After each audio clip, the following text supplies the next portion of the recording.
عزیزان من، هفته ای که گذشت، هر هفته من و شما شاهد حادثات دلخراش هستیم. هر روز شاهد حادثات دلخراش هستیم. حمله در پوهنتون کابل، حادثه ای که قلبهای همه را جریحه دار ساخت. این کارها را کی میکنه؟ بدون شک این حمله تقبیح است، محکوم هست.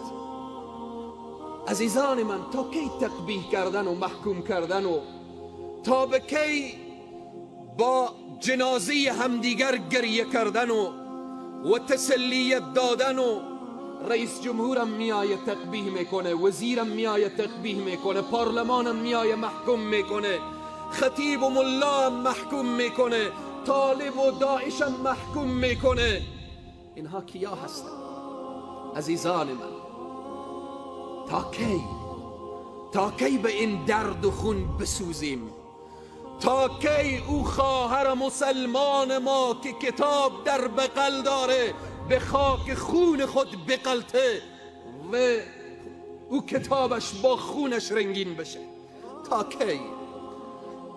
قضیه حمله به پوهنتون این قضیه نابخشیده نیست عزیزان من.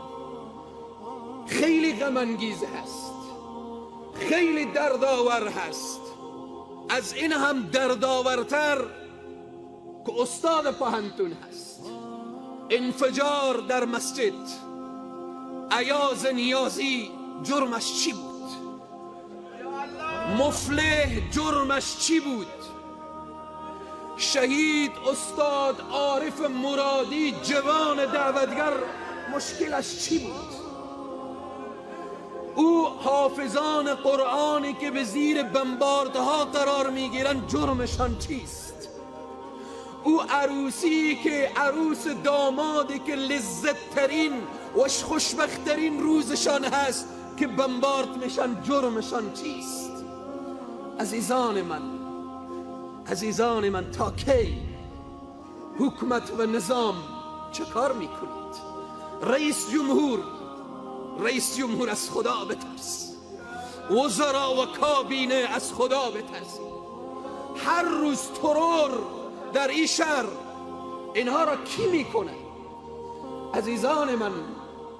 عزیزان من کجاست حس اسلامیت؟ من و تو مسلمان هستیم. بعد از شرک بزرگترین گناه قتل ناحق هست. بعد از شرک ان الله لا یغفر ان یشرک به و یغفر ما دون ذلك لمن یشاء. الله مشرک نمی بخشه. الله به تعقیب این گناه عظیم و بزرگ بحث قتل را مطرح میکنه. الله قاتل را نمی بخشه. و من یقتل مؤمنا متعمدا فجزاؤه جهنم. برای تو قاتل میگم، قاتل از خدا بی خبر. چند پول میگیری همین افراد ترور میکنی؟ چند پول؟ 1 لک دلار، 1 میلیون دلار، 100 میلیون دلار؟ چند پول میگیری؟ در روز قیامت اگر به اندازه زمین ملء الارض ذهب ولو افتدی به، اگر به اندازه پوره زمین طلا بدی از آتش جهنم خود را نجات داده نمیتوانی. چرا از خدا نمیترسی؟ خدا ترسی کجا شده عزیزان من؟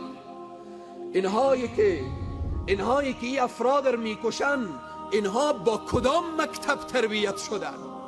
اینها در کدام منهج روان هستند؟ رسول الله میفرمایند کسی یک گربه را به ناحق کشت، یک گربه را در خانه حبس کرد و کشت، سبب دخول نارش گردید. دین اسلام دینیه که حیوان را به ناحق بکشی، به زجر و به ظلم بکشی، جای تو جهنمه. اینهایی که در پوهنتون بودن گناهشان چی بود؟ اینها که در پوهنتون درسته.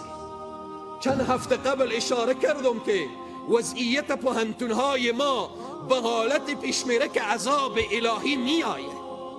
بی‌حجابی و خلط و مخلوط و بالاخره اختلاط زن و مرد و استهزای دین و اینها عذاب در کمین داره، اما طرف من قاتل هست. الله سبحانه و تعالی بزرگترین گناه را قتل دانسته.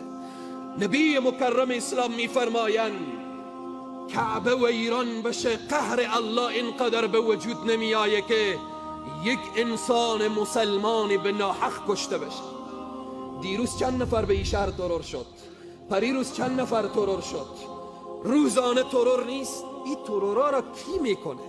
ای مسلمان، نبی مکرم اسلام میفرمایند روز قیامت اولین حسابی که گرفته میشه خونه های ناحقی که ریخته میشه، اولین حساب از قاتلین هست.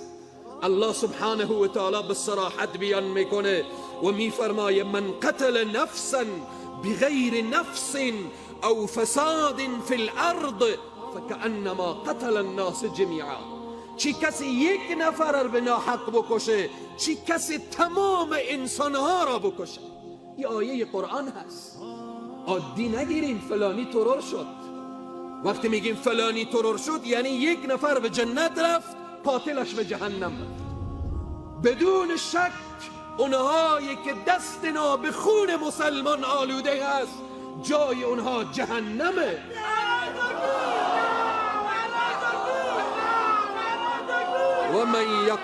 و من یقتل مؤمنا متعمدا. این قول شافعی و مالکی و حنبلی و حنیفی نیست، این حدیث نیست، آیه هست. الله می فرمایه و من یقتل مؤمنا متعمدا فجزاؤه جهنم. کسی مسلمان را به ناحق بکشه جایش جهنم است، جایش جهنمه. قبل از نماز به من گفتن مادر شهید عارف جان به نماز هست. این مادر امروز چی حالتی داره؟ این مادر امروز قلبش چگونه میسوزه؟ یک لحظه فکر بکن ای قاتل، ای ظالم، ای خائن. انفجار در مسجد، انتحار در مسجد، کشتن در مرکز علمی و دانشگاه. کجا پس امنه؟ مسجد امن نیست، دانشگاه و پانتون امن نیست، داعی و دعوتگر در امن نیست، شخص داخل خانه خود در امن نیست. این را بدان. درسته تو را هیچ محکمه امروز تو را حکومت گرفته، میبره داخل محبس، میگه که چند سال بعد خلاص میشم، از زندان الهی خلاصی نداری. و من یقتل مؤمنا متعمدا فجزاؤه جهنم خالدا فیها. قاتل همیشه در جهنم میمانه، خالدا فیها و غضب الله علیه و لعنه اعد له عذابا عظیما. غضب الله بر قاتل هست، خشم الله بر قاتل هست.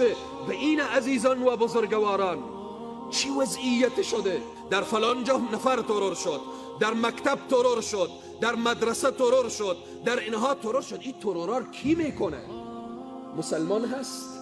والله العظیم اسمی و مسلمان هست، اسمی و فقط در تذکره مسلمان هست. مسلمان هیچ وقت آدم را به ناحق نمیکشه، قتل ناحق نداره. مسلمان دستش به خون مسلمان آلوده نیست. عزیزان و بزرگواران، پس به اینه که باید من و شما متوجه باشیم.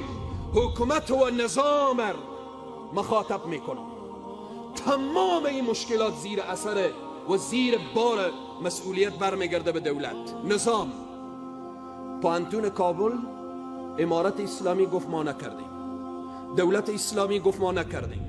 خب ایرا کی کرده؟ داعش میگه نکردم، طالب میگه نکردم. کی کرده این؟ چرا جسدهای همون قاتلین رو به تلویزیون نشان نمیدن؟ کیا هستن؟ تفنگ اینا چی بوده؟ مرمی اینا از کجا بوده؟ کجا هست؟ چرا بالاخره اینها رو مجهول میگذارن؟ تمام این قضیه برمیگرده به این رژیم فاسد و این رژیمی که نمیخواه امنیت بیایه.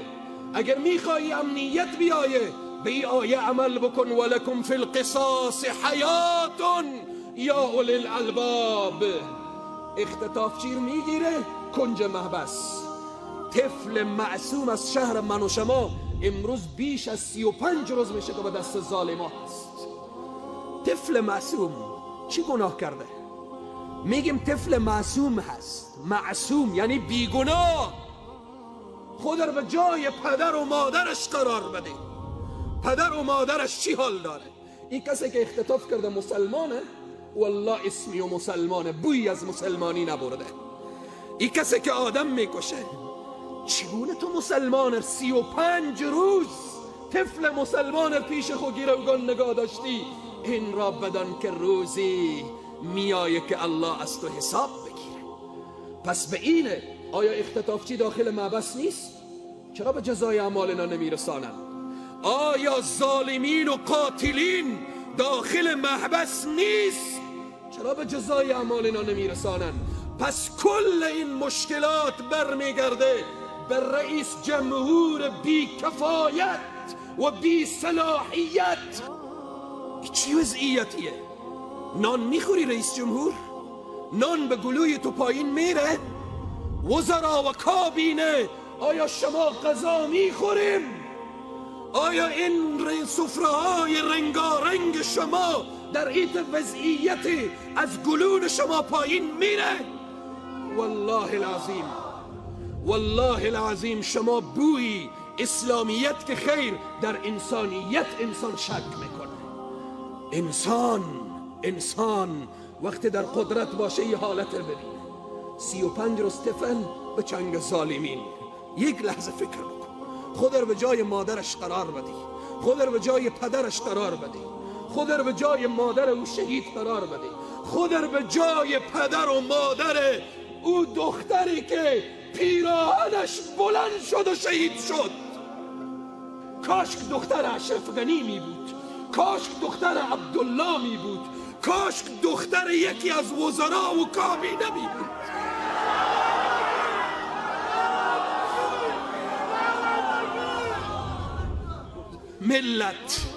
ملت ای حلقوم همیشه فریاد زده و ای هنجره فریاد زده، به تقوی برابر نمی آیه.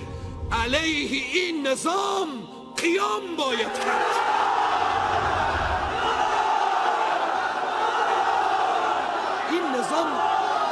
این نظام باید سرنگون بشه.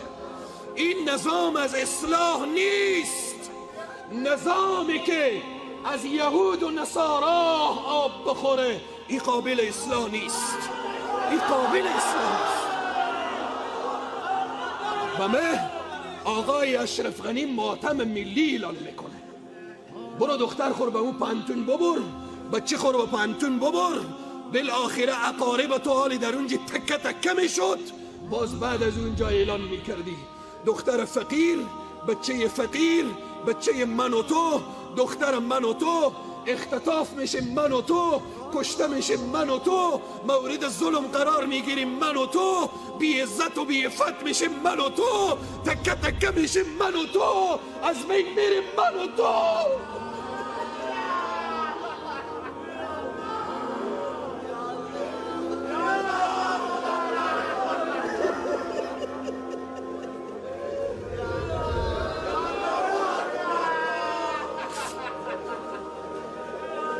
پروردگارا ما را از چنگال این کفار نجات بده.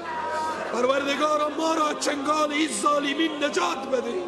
پروردگارا غیر از در تو دیگه دری نداری.